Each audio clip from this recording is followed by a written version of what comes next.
Preserve District of Will County accepted a donation of the Vermont Cemetery from the National Land Institute in 1998, it was a prized acquisition. This small 1-acre parcel could be the only piece of land left in the county that had not been disturbed by farming, grazing, or development. As a consequence, it had a treasure trove of native plants that would have been familiar to pioneers who first settled in the area. Records show that the original land patent for the cemetery dates to 1843. The original owner transferred the deed to 11 neighbors in 1848.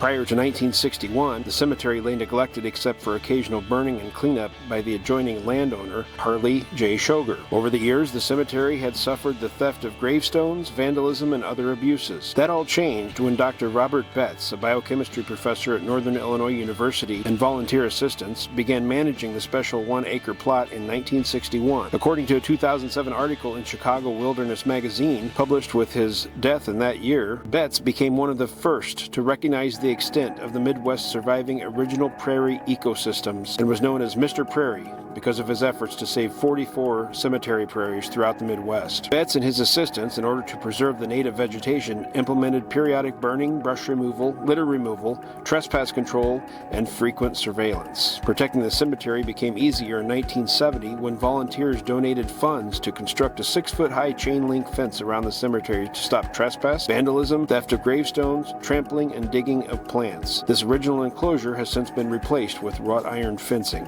A plant survey conducted by the Illinois Natural Areas Inventory identified 70 native species of plants at Vermont Cemetery.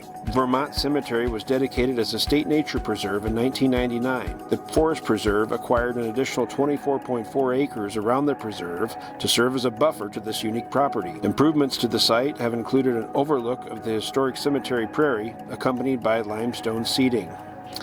The last known burial in Vermont Cemetery took place in 1911. The name Vermont Cemetery, which dates to the 19th century, was the designated resting place for settlers and laborers who originated from Vermont. Many of those buried in Vermont Cemetery were laborers, some likely itinerant workers, who moved from farm to farm as work became available. Research has revealed that the original pioneers to the area, dating from Naperville's arrival in 1831, settled in 4 primary groups, according to national origin. Each group had its own church, which was ministered to by the same preacher, who made the rounds from congregation to congregation. The bodies lying in Vermont Cemetery were of the Wheatland congregation. These were largely immigrants from Germany, and a few of the legible grave markers contained biblical passages in German. There might still be grave markers buried beneath the topsoil. The property all around the cemetery has been farmed for 150 years, and the dirt and dust kicked up from year after year of farming would settle over the headstones lying flat on the ground, depositing layers of soil over them. In fact, this can be observed today. The Vermont Cemetery parcel is elevated 12 to 18 inches above the surrounding farm field, illustrating the topsoil that has been lost through wind and water erosion over the last century and a half.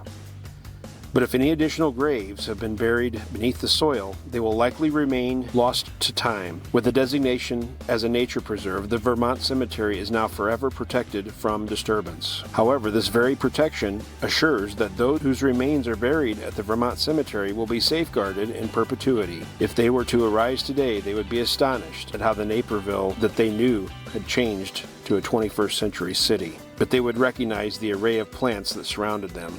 Through the natural world, this would tie their era to our own.